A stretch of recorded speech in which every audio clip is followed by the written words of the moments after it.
क्या कभी आप अपनी उन गलतियों के बारे में सोचते हैं जो आपने पास्ट में की है? क्या कभी उन गलतियों का ख्याल आपको उदास कर देता है? तो आपने शायद कभी ऐसा भी सोचा होगा कि किसी तरह से बीते कल में जाकर उन गलतियों को सुधार लें तो हमारा आज कैसा होगा। दरअसल हमारी साइंस को समझने की करंट एबिलिटीज के अनुसार हमारे करंट डायमेंशन में यानी कि इस आयाम में समय में पीछे जाना मुमकिन नहीं, क्योंकि समय ही हमारे 3 आयामों को आगे ले जा रहा है। तो 3 डायमेंशन में रहकर समय में पीछे नहीं जाया जा सकता। डायमेंशन क्या होता है? अगर सिंपल शब्दों में बताऊं तो डायमेंशन यानी आयाम मतलब किसी भी ऑब्जेक्ट की एक डायरेक्शन का मेजरमेंट, जैसे कि विड्थ, डेप्थ और हाइट। एग्जाम्पल के तौर पे ये एक लाइन है और इसका डायमेंशन एक ही है। इसमें सिर्फ एक ही तरफ जाया जा सकता है, या तो इस तरफ और या इस तरफ। और ये एक स्क्वायर है जिसके 2 डायमेंशंस हैं, यानी कि 2 आयाम। इसमें इस तरफ भी जाया जा सकता है और इस तरफ भी। ऐसे आखिर कितने डायमेंशंस हो सकते हैं और हमारा डायमेंशन इसमें से कौन सा है? इसे जानने के लिए आइए सभी डायमेंशन को एक बार अच्छी तरह से जानते हैं। इसे देखिए, ये एक बिंदु है, एक डॉट। इसमें मौजूद कोई भी चीज़ ना तो आगे जा सकती है, ना पीछे, ना ऊपर और ना ही नीचे। ये 0th डायमेंशन है। 0th डायमेंशन सभी डायमेंशंस का इम्पोर्टेंट बेस है। और अब अगर इस डॉट के आगे हम एक और डॉट प्लेस कर दें तो यहाँ पे 2 0 डायमेंशंस होंगे। और अगर उन दोनों डॉट्स को एक लाइन के थ्रू कनेक्ट कर दिया जाए तो उन डॉट्स पर मौजूद कोई भी चीज़ आगे और पीछे जा सकेगी। अगर इसे सही वे से समझाऊं तो या तो कोई ऑब्जेक्ट आगे जा सकेगा या तो पीछे, लेकिन वो मूव ज़रूर कर पाएगा। तो ये हमारे लिए फर्स्ट डायमेंशन है। और इसी तरह इस लाइन को एक और लाइन से कनेक्ट कर दें तो ये बन जाएगा सेकेंड डायमेंशन। इसमें कोई भी ऑब्जेक्ट आगे पीछे जाने के साथ साथ ऊपर और नीचे भी जा सकता है। तो आई होप कि आपको 0 से सेकेंड डायमेंशंस तक सब समझ आया हो, क्योंकि वीडियो में आगे बताए गए दूसरे डायमेंशंस और उनकी प्रॉपर्टीज को समझने के लिए इतना क्लियर होना बहुत इंपॉर्टेंट होगा।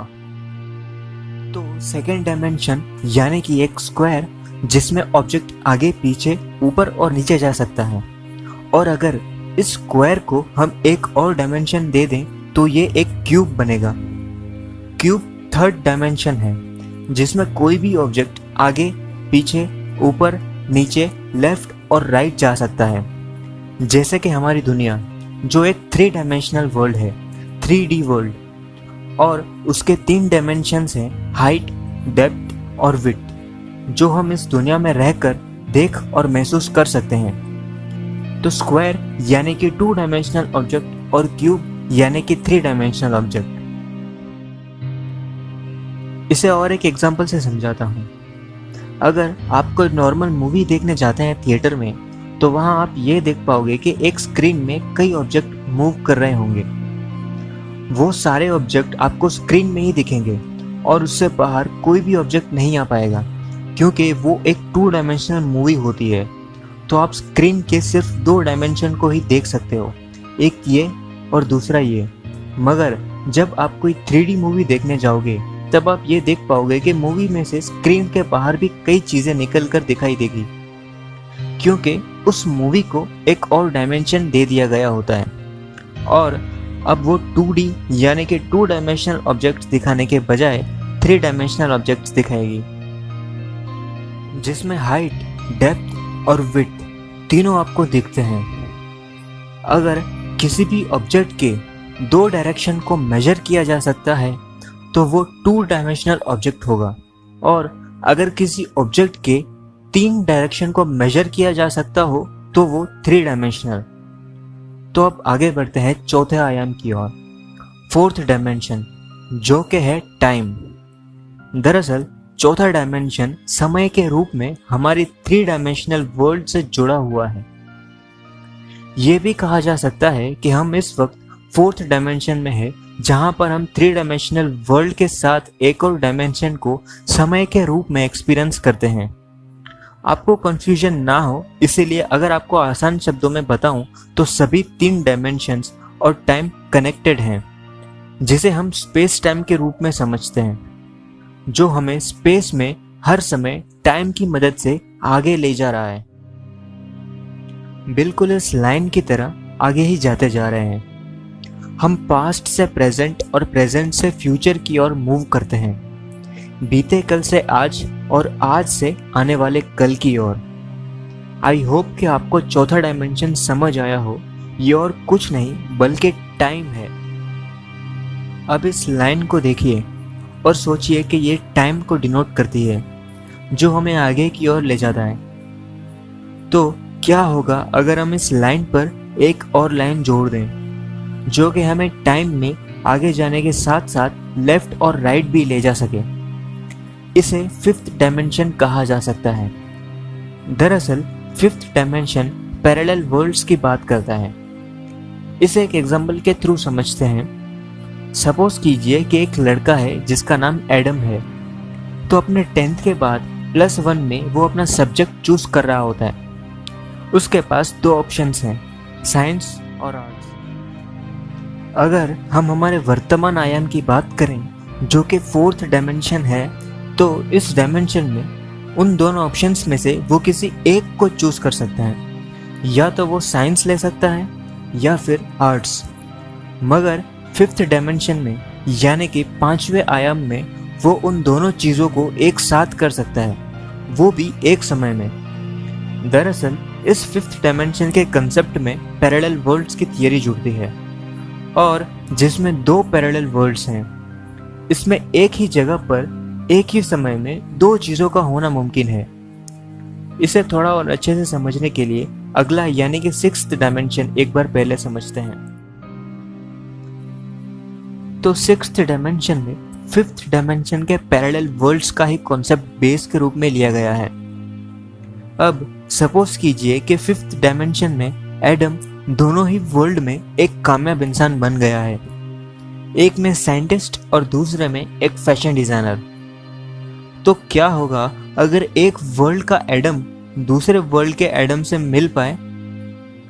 मींस एडम जो कि एक दुनिया में एक साइंटिस्ट है, तो वो अगर अपने पैरेलल वर्ल्ड वाले एडम जो कि एक फैशन डिजाइनर है उससे मिलना चाहे तो इसे करने के 2 रास्ते हैं।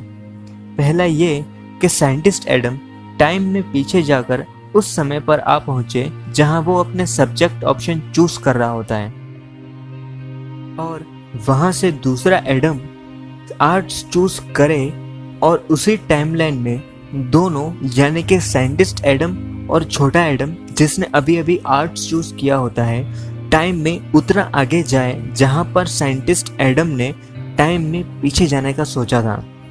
तो फिर टाइम में आगे एक ऐसा समय भी आएगा जब साइंटिस्ट एडम खुद को सेम ही टाइमलाइन में एक फैशन डिजाइनर बनते देखेगा और उससे मिल भी पाएगा।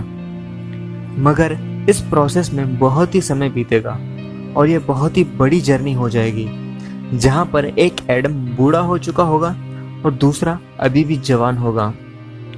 तो चलिए इसे दूसरे तरीके से देखते हैं। अब फिर से दोनों पैरेलल वर्ल्ड्स परफेक्ट टाइमलाइंस पर हैं। एक में एडम साइंटिस्ट हैं और दूसरे में एक फैशन डिजाइनर। अब अगर फैशन डिजाइनर एडम ये देखना चाहे कि अगर उसने साइंस चूज किया होता तो कैसा होता, और वो जानने के लिए वो टाइम में उस मोमेंट तक पीछे जाए जहां पर वो अपने सब्जेक्ट्स चूज कर रहा होता है, तो वो टाइम में पीछे जाता है। मगर रास्ते में टाइम में पीछे जाने के बजाय वो डायरेक्टली एक ऐसे शॉर्टकट के थ्रू उस टाइमलाइन से कनेक्ट हो जाता है जिस टाइमलाइन पर एक वर्ल्ड में एक दूसरा एडम ऑलरेडी एक लंबा समय बिताकर एक साइंटिस्ट बन चुका होता है। तो उस वर्ल्ड में अब 2 अलग अलग प्रोफेशन के सेम लोग, एक ही एज के और 2 अलग अलग टाइमलाइन के लोग एक ही जगह पर मौजूद हैं। तो अब फैशन डिजाइनर एडम बिना पास्ट में गए साइंटिस्ट एडम से मिल सकेगा। तो इस केस में फैशन डिजाइनर एडम ने जो शॉर्टकट रास्ता लिया होगा दूसरी टाइमलाइन पर जाने का वो रास्ता उसके लिए एक दूसरा ही डायमेंशन होगा। वो पर्टिकुलर शॉर्टकट रास्ते को हम सिक्स्थ डायमेंशन कह सकते हैं। आशा करता हूँ कि आपको फिफ्थ डायमेंशन यानी कि पैरेलल वर्ल्ड्स और सिक्स्थ डायमेंशन यानी कि उन वर्ल्ड्स को जोड़ता एक रास्ता, उन दोनों में कोई कंफ्यूजन ना हो। तो आइए अब इसके आगे के डायमेंशंस को जानते हैं। जैसा कि हम सब जानते हैं कि यूनिवर्स में हर एक डायमेंशन इनफाइनाइट है, यानी कि अंतहीन, जिसका कोई अंत नहीं। जैसे टाइम का फ्यूचर में कोई प्रेडिक्शन नहीं दिया जा सकता कि वो कब रुकेगा, इसी तरह अगर हम यूनिवर्स की हाइट, लेंथ और विड्थ मेजर करें तो हम ये पाएंगे कि ये इनफाइनाइट है, इसका कोई अंत है ही नहीं। तो अब अज्यूम कीजिए कि ये पूरा इनफाइनाइट यूनिवर्स जीरोथ डायमेंशन बन जाए तो, यानी कि एक ऐसा नथिंग पॉइंट जिसमें पूरा ब्रह्मांड समाया हो। वो पॉइंट बस एक ही जगह पर स्थित होगा और अपनी जगह से ना तो आगे जा सकेगा और ना पीछे। तो अब ये अज्यूम कीजिए कि उस पॉइंट के बाजू में एक और जीरोथ डायमेंशन है जिसमें एक दूसरा ही यूनिवर्स है, जिसमें फिजिक्स के लॉज कुछ अलग तरीके से काम करते हैं। तो अब हम एक यूनिवर्स से जो कि जीरोथ डायमेंशन है दूसरे जीरोथ डायमेंशनल यूनिवर्स में जा सकें, तो जिसके लिए हमें शायद कई इनफाइनाइट सोर्सेस और इनफाइनाइट टाइम की ज़रूरत पड़ सकती है। मगर फिर भी अगर हम जा सकें तो जो रास्ता हमें लेना होगा एक डायमेंशन से बाहर निकलकर दूसरे डायमेंशन में जाने का, वो रास्ता हमारे लिए सेवेंथ डायमेंशन जैसा होगा, यानी कि वो रास्ता हमें सातवें आयाम से जोड़ेगा, बिल्कुल फर्स्ट डायमेंशन की तरह, जो दो जीरो डायमेंशन को जोड़कर, दो पॉइंट को जोड़कर एक लाइन बनाता है। आइए इससे और आगे जानते हैं। जैसा कि मैंने बताया था, सेकेंड डायमेंशन में कोई भी ऑब्जेक्ट आगे पीछे जाने के साथ साथ लेफ्ट और राइट भी जा सकता है। इसी कॉन्सेप्ट के साथ सेवेंथ डायमेंशन, सातवां आयाम, जो कि दो अलग अलग यूनिवर्सेस को जोड़ता है, उसमें आठवां आयाम एक और नया रास्ता जोड़ेगा, जिससे हम दो अलग अलग यूनिवर्स के साथ जुड़ सकते हैं। इस फोटो को देखिए, अगर यह सातवां आयाम है जो दो ब्रह्मांडों को जोड़ता है, तो ये आठवां आयाम है जिसमें एक और नया रास्ता जुड़ता है। आशा करता हूं कि अब तक के वीडियो में आपको 0 से 8th डायमेंशन तक सब समझ आया हो, और अगर कुछ भी डाउट हो तो आप मुझे नीचे दिए गए मेल आईडी पर कभी भी मेल कर सकते हैं। जैसे कि मैंने बताया था कि 6th और 8th डायमेंशन वो रास्ते हैं जो दूसरे डायमेंशंस को जोड़ते हैं, यानी कि इनफाइनाइट यूनिवर्स में जाने के लिए इनफाइनाइट पाथ्स, इनफाइनाइट टाइम के लिए और इनफाइनाइट वेज की मदद से। तो हर वो वे यानी कि हर वो इनफाइनाइट रास्ता जो हमें इनफाइनाइट यूनिवर्स से जोड़ता हो, वो हमारे लिए 9th डायमेंशन होगा। इसमें कई सारे यूनिवर्स को एक रास्ता जोड़ेगा। तो अब आपको एक आइडिया आ गया होगा कि हम 3 डायमेंशनल वर्ल्ड में रहते हैं, जिसे 4th डायमेंशन टाइम चलाता है, जो हमें पास्ट से प्रेजेंट और प्रेजेंट से फ्यूचर ले जा रहा है। तो आइए अब ये जानते हैं कि 10th डायमेंशन क्या है। दरअसल 10वां आयाम वो आयाम है जिसके अंदर 0th से लेकर 9th तक सभी डायमेंशन मौजूद हों, वो भी हर एक डायमेंशनल इंडिपेंडेंटली मौजूद हो, यानी कि एक ऐसी जगह जिसमें 0th डायमेंशनल यानी कि एक नथिंग पॉइंट और 9th डायमेंशनल इनफाइनाइट वर्सेस सभी एक ही आयाम में, और जिसमें एक आयाम, एक रास्ता इन सभी आयामों को इस तरह जोड़ता हो, इस तरह उनमें रास्ता बनाता हो जिसे कभी भी किसी भी आयाम में किसी भी वक्त जाया जा सकता हो। Isn't it fascinating? किसी भी दुनिया में जाना, किसी भी यूनिवर्स में, किसी भी डायमेंशन के, और वो भी बहुत ही तेजी से, शायद आपकी आंख के पलक के झपकने से भी तेज, 10वें आयाम की मदद से। आई होप कि आपको 0 से लेकर 10 आयाम अच्छे से समझ आए। मैंने पूरी कोशिश की है कि इसमें जितना हो सके सिंपल वे से समझाने की कोशिश करूं।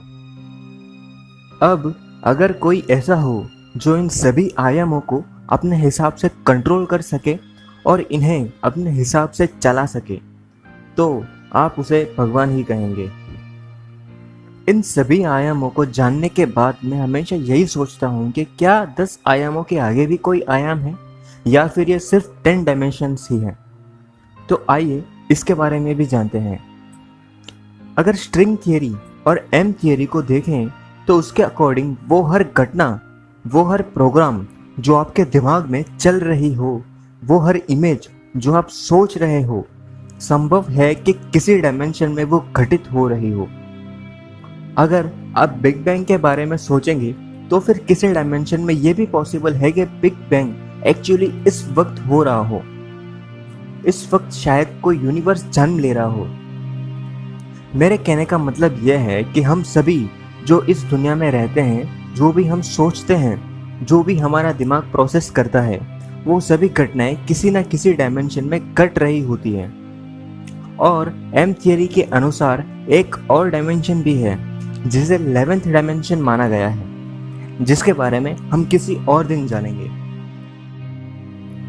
तो अब तक का वीडियो देखने के बाद आपके मन में शायद एक सवाल आ रहा होगा कि क्या हम कभी किसी हायर डायमेंशन में जा सकते हैं?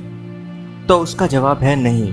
हम रियलिटी में सिर्फ 4 डायमेंशंस को ही एक्सपीरियंस कर सकते हैं, क्योंकि हमारी बॉडी 3 डायमेंशनल स्ट्रक्चर है, बोन्स, मसल और स्किन से बनी, जिसके हाइट, विड्थ और डेप्थ 3 आयाम हैं। सिर्फ वही चीज हायर डायमेंशन में ट्रैवल कर सकती है जो 1 डायमेंशनल हो, जैसे कि स्ट्रिंग थियरी की स्ट्रिंग्स।